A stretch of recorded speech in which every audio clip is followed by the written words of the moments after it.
No audio.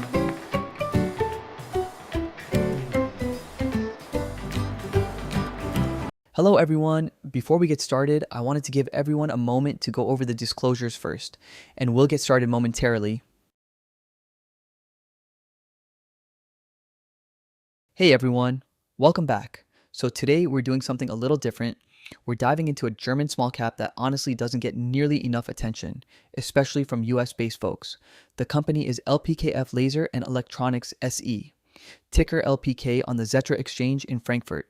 And for those of you in the States, you can also access it OTC under the ticker LPKFF. Now, look, this isn't a video about trading setups or short-term plays. This is a research-oriented deep dive into a company that we think has some genuinely interesting structural tailwinds behind it. We're talking about lasers, semiconductors, AI infrastructure, and clean energy, all in one company. So let's get into it.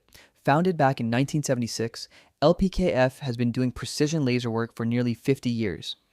They've got about 700 employees, annual revenue around 115 million euros, and a pretty significant IP portfolio. But the headline number you want to write down? They've been developing a patented glass processing technology for over a decade, and that technology might be sitting right at the center of where the semiconductor industry is heading next.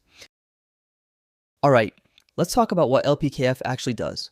The company operates across 4 segments: electronics, welding, solar, and development. But honestly, the star of the show is what they call LIDE, laser-induced deep etching.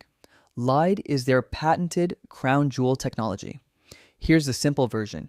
You know how modern chips need tiny via holes to connect layers inside a package? LIDE drills those holes through glass, and it does it flawlessly. We're talking 0 microcracks, aspect ratios up to 150, sub-micron accuracy. The process combines an ultra-fast laser to mark the glass structure, followed by a wet chemical etch that removes those marks with precision. Why does this matter? Because glass is emerging as the next substrate material for high-end chip packaging, and LIDE is basically the only industrial-scale, production-ready solution for processing it. Beyond LIDE, they make laser systems for PCB production, precision plastic welding for automotive and medical devices, and solar scribing systems. And they've even launched Vitrion, basically a glass substrate foundry as a service, so chip makers who aren't ready to buy the full system can just send LPKF their specs and get processed glass substrates back. That's a clever recurring revenue play. So what's actually protecting LPKF here? What's the moat? First, the patent wall. Over a decade of R&D is baked into the LIDE process. Competitors can't just reverse engineer this overnight without stepping on serious IP. The process know-how alone is a massive barrier. Second, customer stickiness. LPKF has been co-developing with leading Korean semiconductor manufacturers. Yeah, we know who we're probably talking about. For years. And here's the thing, once a fab integrates your process into their manufacturing line, switching is incredibly painful. They're not going to rip out a proven system mid-production ramp. Third, the Vitrion foundry lock-in. Customers who outsource glass processing to Vitrion become dependent on LPKF specific equipment, process parameters, and quality benchmarks. That's a recurring services relationship, not a one-time equipment sale. And fourth, first mover advantage. Look at the competitor snapshot. Trump is huge but doesn't have specialized TGV capability. Coherent has a broad laser portfolio but not this niche. IPG Photonics leads in fiber lasers. Totally different world. Disco does dicing and grinding. Not the same thing. LPKF is the only company with a proven, high-volume, production-ready through glass via solution on the market. That's not marketing fluff. That's a factual competitive gap that management, customers, and analysts have all confirmed. Now let's talk about where this thing could go over the next 2 to 3 years. The company's own management said it best, and I love this quote. The question is no longer whether glass substrates will replace organic, it's when the ramp up begins. That's a pretty bold statement, and the research increasingly backs it up. Driver number 1 is AI and high performance computing. Every major AI accelerator, NVIDIA, AMD, Intel, needs glass interposers for high bandwidth memory and chip-to-chip links. The data center build-out isn't slowing down. That's years of structural demand for exactly the type of glass substrate that LIDE enables. Driver 2 is co-packaged optics, or CPO. This is the next wave. integrating optical and electrical signals on a single package. Glass is the natural material for this, and LPKF is already enabling CPO architectures in hyperscaler switching hardware. That's not a future story, it's happening now. And driver 3 is the recovery in welding and solar. These core segments had a tough 2024 due to inventory corrections and softer demand, but both are showing signs of normalization. New consumer electronics orders are coming in for welding, and solar markets outside China are a steady long-term tailwind. The company's North Star target is a sustainable double-digit EBIT margin by 2028, with revenue scaling into the low to mid triple-digit million euro range. That's a significant step up from where they are today.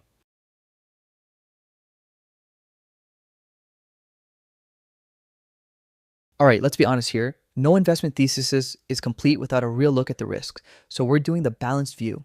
On the strength side, patented technology with no direct competition, a structural AI tailwind, Vitreon's recurring revenue model, decade-long fab relationships, and a management team that has a clear, credible plan. That's a solid hand. But the risks are real too.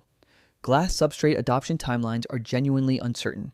The semiconductor industry has a history of pushing things back. 1 year becomes 2, 2 becomes 4. Revenue concentration is another one. A single large order can represent 10+% of their annual revenue, which makes quarterly numbers lumpy and hard to read. Low liquidity as a small cap on Zetra means price swings can be sharp. China solar headwinds are weighing on that segment. And the transformation program the company's running, the North Star realignment, is going to cost money in the near term before the benefits show up. So this is not a low volatility, set it and forget it type of name. It's a higher risk, research-driven idea for patient investors who believe in the glass substrate thesis. And as always, none of this is financial advice. Do your own due diligence.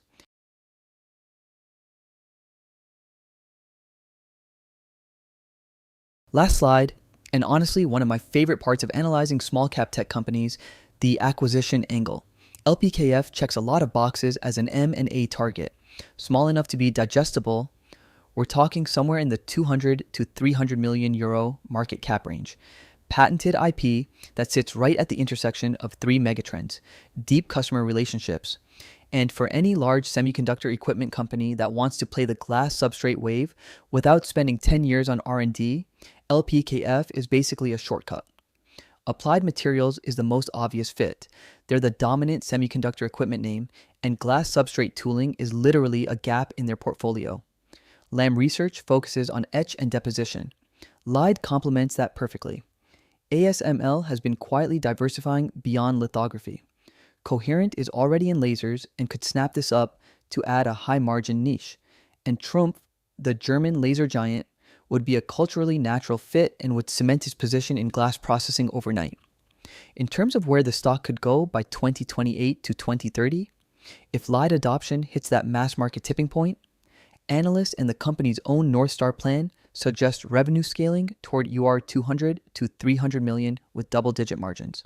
At a 2 to 3x revenue multiple, in line with niche industrial tech peers, you're looking at a potential 2 to 4x from current levels over that horizon. And again, these are illustrative estimates, not price targets. Look, LPKF is not a household name.